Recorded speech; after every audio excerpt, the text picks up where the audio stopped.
Once upon a time, there was an old carpenter with a shiny bald head. On sunny days, his head shined so brightly that people shaded their eyes when talking to him. On just such a sunny day, a hungry mosquito was attracted to the old carpenter's bright bald head. He landed on it and started biting into it. The carpenter was busy smoothing a piece of wood with a plane.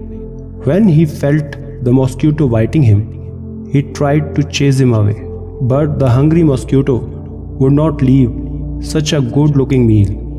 So the man called over his son and asked him to get rid of stubborn pest.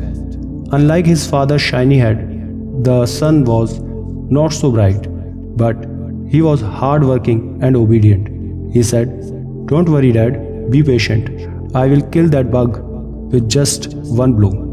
Then he picked up a very sharp axe and took careful aim at the mosquito. Without thinking, he came down with the axe and split the mosquito in two. Unfortunately, after slicing through the mosquito, the axe also split the old carpenter's shiny bald head in two. Meanwhile, an advisor to the king happened to be passing by with his followers. They saw what had just happened and were quite shocked that anyone would be so stupid. The king's advisor said, "Don't be so surprised by human stupidity. This reminds me of a similar event that occurred just yesterday. In a village not far from here, a woman was cleaning rice. She was pounding it in a mortar with a pestle to separate the husks. As she worked up a sweat, a swarm of flies began buzzing around her head. She tried to chase them away, but the thirsty flies would not leave. Then she called over her daughter and asked her to shoo away the bothersome bugs. Although she was a rather foolish girl, the daughter always tried her best to please her mother.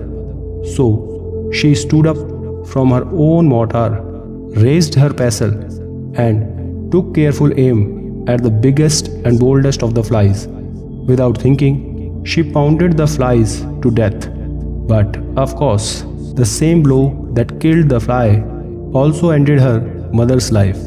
You all know what they say," said the advisor, finishing his story. "With friends like these, who needs enemies?" So, in your life, always remember that a wise enemy is less dangerous than a foolish friend. Thanks for watching. Stay